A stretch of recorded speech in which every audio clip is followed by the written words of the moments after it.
ఈరోజు దేవుని వాగ్దానము, నువ్వు పని పూనుకొనుము, యెహోవా నీకు తోడుగా ఉండునుగాక. మొదటి దినవృత్తాంతాల గ్రంథము 22వ అధ్యాయము 16వ వచనము. నువ్వు ఏదైనా పని మొదలు పెడుతున్నప్పుడు భయపడుతున్నావా? నేను ఎలా చేయగలను, ఏ ఏ ఏ విధంగా నేను మొదలు పెట్టాలని భయపడుతున్నావా? దేవుడు నీకు తోడుగా ఉన్నాడు. నీవు తలపెట్టిన పనికి దేవుని హస్తం తోడుగా ఉంది. నువ్వు భయపడద్దు. నీవు నిండుగా దీవించబడతావు. నీ చేయి ఇతరులకు ఇచ్చే చేయిలా ఉంచుతాడు. నీవు అనేక మందికి ఇచ్చేవాడుగా నేను ఉంచబోతున్నాడు. నీ కొరకు దేవుడు గొప్ప ఆశీర్వాదాలు దాచి ఉంచాడు. నువ్వు పూనుకున్న పనిలో విజయం నీదే. నువ్వు ఏమాత్రము భయపడద్దు. నా దేవుడు నాకు తోడుగా ఉన్నాడు.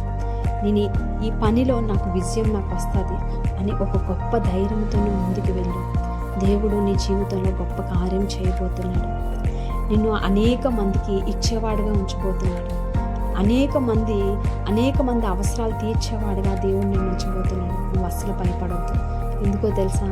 యెహోవా నీకు తోడుగా ఉన్నాడు, నీ పక్షాన ఉన్నాడు, నీకు విజయం ఇవ్వబోతున్నాడు, నీ జీవితంలో గొప్ప మిరాకిల్ చేయబోతున్నాడు. నువ్వు అసలు భయం అనేది నీ దరిదాపులకు కూడా రానివ్వద్దు.